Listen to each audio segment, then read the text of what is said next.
នាថ្ងៃទី3ខែមិថុនាឆ្នាំ2026នេះក្រុមវេជ្ជបណ្ឌិតជំនាញឆ្លុះក្រពះពោះវៀននៃមន្ទីរពេទ្យឃីវីបានជួយសង្គ្រោះអ្នកជំងឺដោយជោគជ័យដោយគាត់បានច្រឡំលេបក្រវិលកំប៉ុងចូលក្នុងពោះហើយជាករណីទី2ហើយដែលក្រុមវេជ្ជបណ្ឌិតបានជួយសង្គ្រោះធ្លាប់ជាប់ពន្ធនាគារ2ឆ្នាំចេញមកវិញមិនរៀងចាល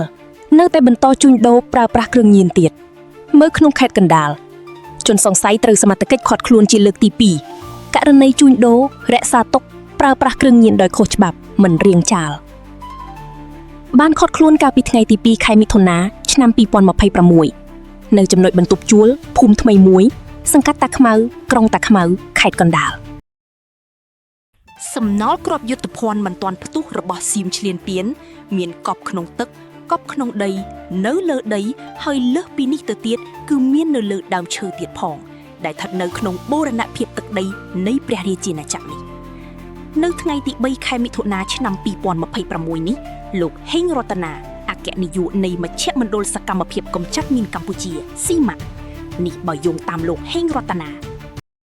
សមត្ថកិច្ចប៉ុស្តិ៍ចាមចៅទី2បានឃាត់យុវជន5នាក់បញ្ជូនទៅប៉ុស្តិ៍បន្ទាប់ផឹកស៊ីឆ្លោះប្រកែករហូតដល់វាយគ្នាទៅវិញទៅមករហូតដល់សមត្ថកិច្ចទៅធ្វើអន្តរាគមន៍តែមានយុវជនម្នាក់បានយកពូថៅគប់ទៅសមត្ថកិច្ចបានបង្កឲ្យមានការភ្ញាក់ផ្អើលពេញមុខក្លឹប Exum ហេតុការណ៍នេះបានបង្កឲ្យមានការភ្ញាក់ផ្អើលកាលពីវេលាម៉ោង 12:50 នាទីរំលងអត្ថត្រតឈានចូលថ្ងៃទី4ខែមិថុនាឆ្នាំ2026ស្ថិតតាមបណ្ដោយផ្លូវវែងស្រេងសង្កាត់ចោមចៅទី2ខណ្ឌពោធិ៍សែនជ័យរាជធានីភ្នំពេញក្រោយពេលកើតហេតុសមត្ថកិច្ចបាននាំខ្លួនយុវជនទាំង5នាក់យកទៅប៉ុស្តិ៍ចាមចៅទី2ដើម្បីធ្វើការសួរនាំនិងបន្តតាមនីតិវិធីច្បាប់សេចក្តីបំភ្លឺព័ត៌មានរបស់អ្នកនាំពាក្យនិងជាក្រុមការងារប្រតិកម្មរហ័សនៃស្នងការដ្ឋាននគរបាលខេត្តសៀមរាបបន្ទាប់ពីបានឃើញករណីគណនី Facebook ឈ្មោះសុកជា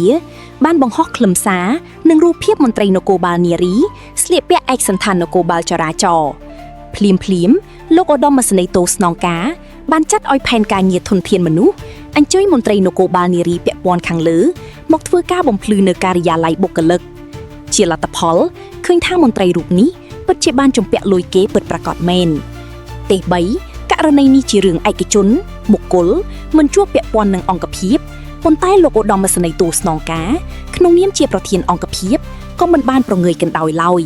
គឺបានធ្វើការណែនាំឲ្យបុគ្គលជាមន្ត្រីនគរបាលរូបនេះធ្វើការដោះស្រាយជាមួយម្ចាស់បំណុលទៅតាមអ្វីដែលខ្លួនពាក់ព័ន្ធក្នុងករណីមានកំហុសខុសឆ្គងណាមួយលើសពីនេះអង្គភាពនឹងអនុវត្តវិន័យទៅតាមបទវិន័យនគរបាលជាតិកម្ពុជាអាស្រ័យហេតុនេះសំណាក់និយមតាមដានបណ្ដាញសង្គម Facebook និងសាធារណជនមេត្តាជ្រាបជាព័ត៌មាន